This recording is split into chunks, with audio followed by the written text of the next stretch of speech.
어제 사실은 국회 국정감사에서 가장 하이라이트라고 한다면은 국회 고용노동부 국정감사가 아니었나 싶고 증언대에선 문지석 광주지검 부장검사 이분 얘기를 일반인들도 정말 많이 하거든요, 김준희 선배. 그래서 제가 뭐 여러 번 얘기도 하고 그 시청자분들이 욕도 하고 그러는데 모든 검사를 다 악마하면 안 된다. 검사들 중에서는 제가 보기에 한 90%는 지일 열심히 하는 검사들이고 정치 검찰은 그게 심각하지만 폐해가 있는 사람들은 생각보다 많지는 않다. 그래서 그거를 우리 신규 대표가 맨날 얘기를 하지만은 인적 청산과 제도 개선은 구분해야 구분해야 된다. 되고 그것만 딱딱 집어서 잘해야 된다라는 거고. 그러니까 이게 지금 내용을 뭐 모르시는 분들이 있어서 간단히 말씀을 드리면은 쿠팡이 이제 문제가 많잖아요. 쿠팡이 그렇죠. 문제가 많은데 그 중에서 이제 문제가 됐던 게 뭐 여러 가지 뭐 이제 노동 착취도 있고 있지만은 원래 법적으로는 일주일에 15시간을 1년 이상 일하면은 퇴직금을 받을 수가 있어요. 예. 그런데 쿠팡에서 이제 꼼수를 어떻게 쓰냐면은 2023년 5월에 재작년 5월에 한 주라도 15시간 미만으로 하면은 그동안 쌓여왔던 요 기간을 제로로 리셋해버리는 거예요. 야, 규칙을 바꿨구나. 예. 그러니까. 근데 이건 네. 그냥 법 위반이에요. 지 맘대로 그렇게 하면 안 되는 거야. 근데 이게 이 쿠팡 노동자들이 이게 그러니까 정규직이라서 이렇게 나오는 게 아니라 이게 왜냐면 들쑥날쑥하잖아요. 맞아요. 일용직 아닙니까 이게. 그러니까 퇴직금을 안 주겠다라는 거예요. 쉽게 얘기를 하면은. 그래서 이거가 이제 문제가 되니까 이거를 이제 수사를 들어갔는데 여기에서 이제 어미준이라는 광주고검검사 이름이 아마 많이 탄핵하려고 다른 건으로 이제 탄핵하려고 했던 거지. 당시에 인천지검 부천지청장 그렇죠. 네. 이 양반이 이제 불법 비상계엄이 터지면서 탄핵을 면했어요. 뭐 작년 10뭐 그러니까 그 아무튼 가 잡혀 있었죠, 있었어. 사건이. 네. 사건이 가 있었어. 아이가 뭐 그런 상황인데 어쨌든 이쪽에서 이거를 이제 불기소 처분을 하는 거고 있고 또 다른 뭐 김동이라는 사람은 아예 이쪽 정보 압수수색 정보를 빼내가지고 그쪽에 알려준 지금 혐의가 있어요. 그러니까. 그런 의혹을 받고 의혹을 있다는 받고 거죠. 있어요. 차장 검사는 그러니까. 예를 차장 들면 검사는. 네. 그러니까 뭐 이런 거예요. 그래서 문지석 검사가 나와가지고 노동자들의 그 한 200만 원, 1인당 200만 원 이거를 지금 돌려줘야 되는데 이거는 검찰이 기소를 해야 되는 건데 하면서 눈물을 어제 국정감사에서 흘린 거. 그게 이제 화제가 되는 겁니다. 이게 그러니까. 우리 박수환 씨 어땠어요? 그 발언하는 광경을 보면서. 저도 사실 검사에 대해서 굉장히 지금 안 좋은 이미지를 갖고 있는 건 팩트인데 많은 국민들이 그래요. 네. 근데 처음으로 저 사람은 그래도 의심해봐야 되지 않나라는 감정 하나 없이 되게 저런 검사도 있구나 그래도 이 생각은 했습니다 확실히. 근데 저런 검사들이 주류가 못 되는 걸 고쳐요. 그러니까. 저런 네. 검사들이 주류가 될 수 있도록 만드는 게 개혁의 핵심 아니에요. 아니 근데 진정성이 좀 있게 느껴졌던 게 정말로 통상적으로 제가 누구라고 거명하지 않겠습니다만은 현직 검사 중에 똑같이 국감에 나와도 거들먹거린다거나 최재현 하나도 긴장하지 않고 박상용. 막 얘기하는 사람 아이 자꾸 이렇게 조용히 가려고 하는데 지금 이렇게 이름을 대셔가지고 자꾸 떠올라. 이거 두성. 아니 근데 이분은 증언대에 서가지고 정말로 달달달 후달달 떠는 걸 보니까 야 정말 일반인 같다는 느낌이 더 들면서 뭔가 감정 몰입을 좀 하게 된 것 같아. 예. 이거는 제가 늘 이야기했던 인적 청산과 제도 개혁을 구별해서 해야 성공한 개혁을 할 수 있다라는 그 생각인 건데 결국에는 정치 검사들을 뽑아내고 발본색원하는 게 맞고요. 정치 경찰은 또 없습니까? 그 정치 법관은 없습니까? 정치하는 언론인은 없습니까? 너무 많죠. 근데 전 이게 약간은 검사들을 다 악마화하면서 나머지 직군에서 정치질하는 사람들이 뭔가 숨어 있는 마치 두더지 게임하는 느낌이 네. 좀 드는 거예요. 그러니까 전 어제 그 문지석 검사 부장검사의 그 태도를 보면서 진정성도 느껴지고 정말 저렇게 국민들의 아픔을 해결하고 정말 검사 본연의 업무를 위해서 부철주야 노력하는 사람들이 빛을 보는 세상을 만드는 게 우리의 개혁의 핵심 아니냐. 그래서 저는 뭐 검사들에 대해서 전원을 다 악마화하는 인상 내지는 그렇게 한다 그러면요 우리 공소청도 만들 필요가 없는 거예요. 거기 악마들 2,500명 놔두면 뭐 합니까? 그 사람들 불기소할 텐데. 그러니까요. 예. 그래서 저는 이런 우리가 개혁은 당연히 필요한 건데 전 어제 그 문지석 검사 입장에서는 상당히 이 검찰에 대한 뭐 상당한 이미지 부분에 있어서는 좀 새로운 모습도 보여준 거 아닌가라는 생각 듭니다. 아니 저는 그리고 가장 놀라웠던 맥락이 그 상급 검사의 그 부당한 지시나 뭐 이런 걸 밝힌 것들은 과거 기사로도 보도가 됐으니까 알고 있었는데 그 차장 검사 얘기를 하면서 그 사람이 쿠팡의 변호를 맡고 있는 김앤장과 변호사와 친분 관계가 있다. 사실 법조계에서 현직 검사든 막론하고 김앤장을 이렇게 공개적인 장소에서 거론할 수 있는 사람 용기를 가진 사람이 많지가 않거든요, 사실. 그러니까 이제 뭐 많은 검사들도 평생 이제 검사만 하는 게 아니라 본인이 소위 말해서 옷을 벗고 개업도 하고 뭐 이게 아니면 로펌으로 가고 그런 거잖아요. 근데 이제 대형 로펌을 이렇게 소위 말해서 저격을 하면은 그거를 가기가 어려운 거죠. 그렇죠. 그러니까 본인의 미래의 기대 수익을 다 어느 정도 포기를 한 거예요. 그러니까 그래서 이게 좀 칭찬을 받는 거고 아까 방금 얘기했지만은 당 김동희 당시에 이제 부천지청 차장검사가 그 호팡을 변호하고 있는 김앤장 변호사랑 이제 친분이 있다라는 거예요. 근데 이 김동희가 갑자기 전화를 해가지고 야 그 문지석한테 문지석 검사한테 야 호팡 압수수색한다는 말이 있는데 그거 사실이냐? 이렇게 얘기를 했다라는 거예요. 그러니까 그래서 청구한 게 맞다라고 얘기를 했더니 그게 그대로 쿠팡 쪽에 다 흘러간 거야. 김앤장 통해서 쿠팡 야, 쪽에 그러니까. 너무 의심이 가는 상황이구나. 그러니까 그런 유착인 거지, 얘기까지 유착, 유착. 얘기를 좀 하게 되는 거. 그리고 사실 현직 검사가 상급자의 부당한 지시를 밝힌다는 건 또 어려운 일인데 그런 일들을 해냈기 때문에. 아니, 그리고 요거는 더 대단한 게 뭐냐면 사실 아까 말씀하신 대로 장래의 기대 수익도 포기하는 용기 있는 행동이지만 더 심각한 건 지금 검찰 내부에서 이분은 왕따가 되는 거예요. 그러니까 지금 자기 동료들과의 어떻게 보면 그 보이지 않는 그런 여러 가지 그 왕따를 감수하고 이런 얘기를 공개적으로 하는 거고 그리고 이분이 지금 얘기해가지고 본인이 얻는 이득이 뭐가 있습니까? 하나도 없죠. 정말 그 가슴 절절한 그 말씀도 와닿았지만 그 안에서 정말 노동자들의 그 가슴 아픈 형편들을 생각하면서 그런 용기를 냈다는 게 전 참 너무 감사하고 네. 저는 문지석 검사 같은 사람들이 더 나와야 됩니다. 그러니까 물밑에만 있을 것이 아니라 더 목소리도 내고 부당한 일들에 대해서 자정하는 노력 이거는 비단 검찰에만 지금 필요한 게 아니라 법원에도 필요해요. 그러니까 이건 정말 당연하죠. 국가 용기 있는 권력기관에 사람이 얘기할 수 있어야 됩니다. 그렇습니다. 다 필요한 겁니다. 사실 어느 조직이나 정치하는 사람 늘 있기 때문에 이런 부분들을 좀 바꿔내는 이런 노력들은 함께 좀 우리가 해 나가야 되지 않을까. 응원을 제가 많이 좀 보내주시면 문지석 좋겠습니다. 검사가 너무 궁금해가지고 이분의 학연을 따라가가지고 아, 그래요? 제가 대학 동기랑 통화를 했습니다.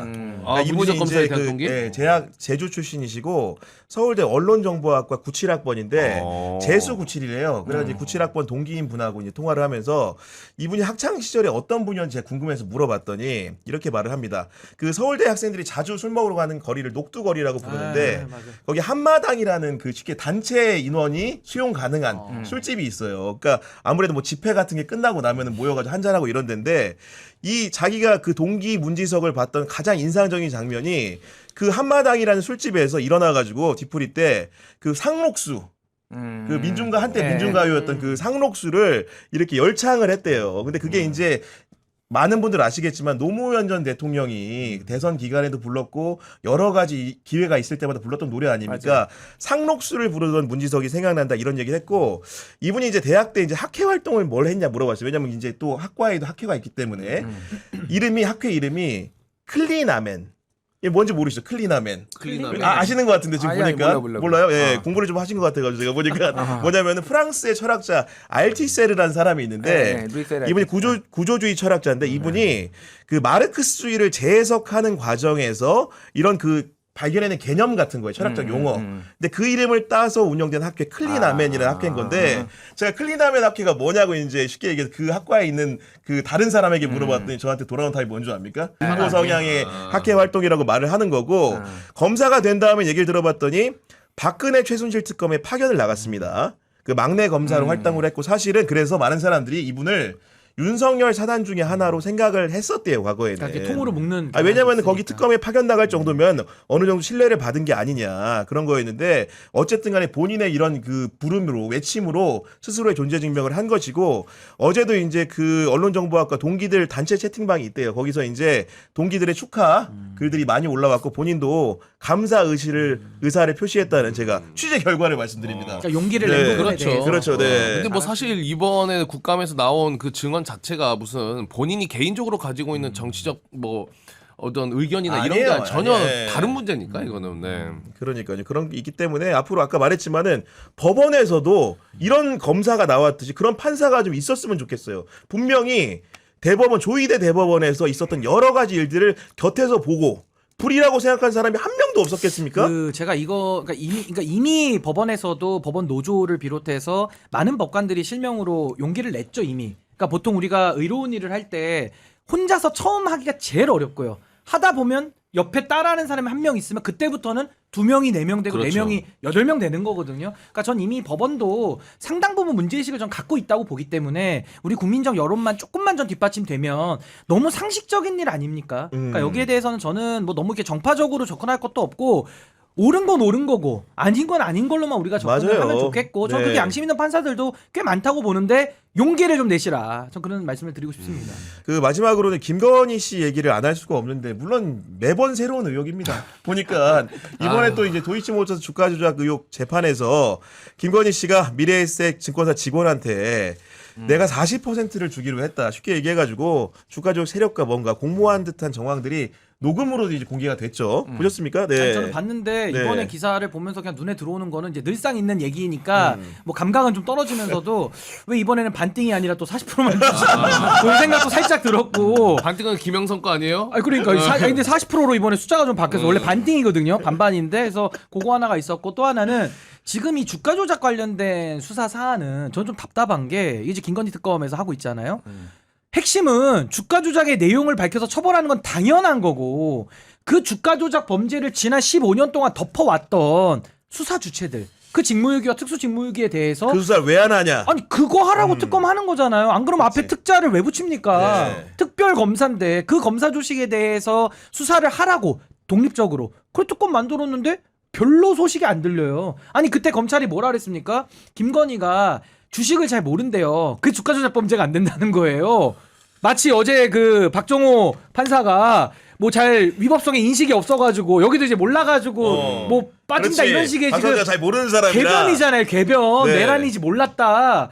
그래서 저는 정말 국민들 상대로 장난하는 것도 아니고 이 특검을 이렇게 국민들의 기대 속에서 지금 가고 있는데 핵심은 김건희의 주가 조작이라는 사건을 덮어준 그 수사기관에 대해서 엄정하게 수사를 해야 되는데 전혀 지금 여기에 대해서 터치조차 되고 있지 않은 이 현실이 너무 개탄스럽습니다. 정말로. 아, 정말로 맞는 말 같아요. 사실은 이게 도이치모터스 주가 조작도 그렇고 김건희와 윤석열의 범죄는 특정한 수사기관에 비호가 없었다고 한다면은 절대로 이렇게 그냥 지나갔을 일들이 아니에요. 지금 죄상이 낱낱이 드러나고 있는 상황 아니겠습니까? 그러니까 요게 이거는 사실 이제 법정에서 이거를 육성을 틀어서 그러지 언론 보도로 그때 났던 거예요. 맞아, 그때 맞아. 증권사 직원한테. 그러니까 제가 그때 눈에 띄었던 거는 이게 아마 미래에셋 증권인가 그랬을 거예요. 그러니까 증권사 직원한테 그러니까 내가 돈이 이렇게 벌었는데 이거 나눠야 돼 이렇게 얘기를 한 건데 이게 범죄잖아요. 범죄죠. 겁대가리가 없어. 그러니까 그러니까. 이거를 증권사 직원한테 다 얘기하고 있는 거야. 그러니까 범죄 수익을 상담하는 주가 조작을 했는데 이거 6대4로 나니까 진짜 이게- 겁이 없는 사람이 이 사람이 겁이 없는데. 아니, 기자한테도 겁 없는 모습 보여주잖아요. 그러니까 복수한다. 네. 복수할 거야. 복수열전이죠. 복수열전. 복수열전. 그러니까 이때는